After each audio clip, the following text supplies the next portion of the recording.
So I'm very excited once again to be here with you guys. And before we get started in helping you understand who your child is and their power traits, I need to give you guys a little bit of a background.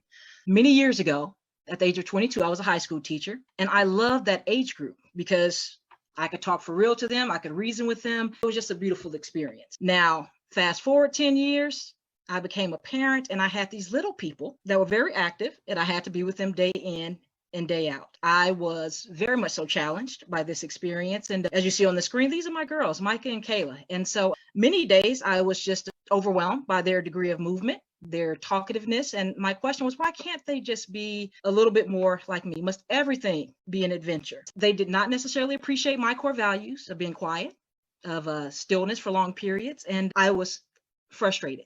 And this really challenged me because I knew that I wanted to honor the seed of who they were. I knew that I wanted to nurture them, care for them, just, more so than I did my high school students and wanting to launch them out. And so, to be honest with you, I felt like a failure on a regular basis. I just knew that I was missing because my patience wasn't there.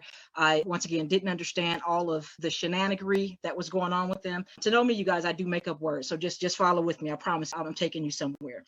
And so in the midst of all of this is when Providence smiled on me because a resource came into my life that I needed more than I ever thought that I needed. And it changed the way that I viewed my children. And I really do believe that my children are alive today. Are well today because of this resource that came into my life. I was introduced to this whole concept of understanding my children's power traits.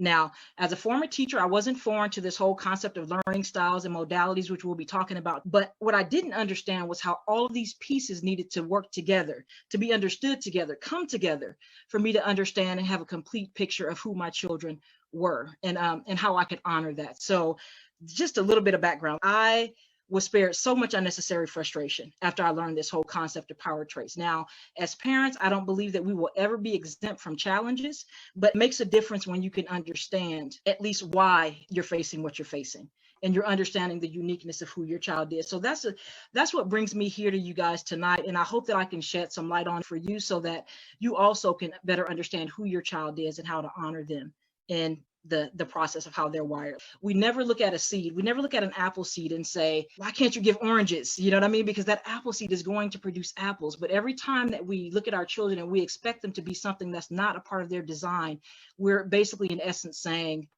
not really honoring your wiring and the seed of who you are. So I do want to shed some light on that tonight. So this is a phrase that I was given a couple years ago that continues to resonate with me, is that maybe if we can help them avoid the kid life crisis, they can eventually avoid the midlife crisis. Because there's a lot of us in middle age who are asking ourselves, what have I done?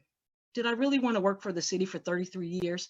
You know what I mean? So I really want our children to be honored from the onset so that they can launch into the path and the destiny that's designed for them. So without any further ado, that's my background.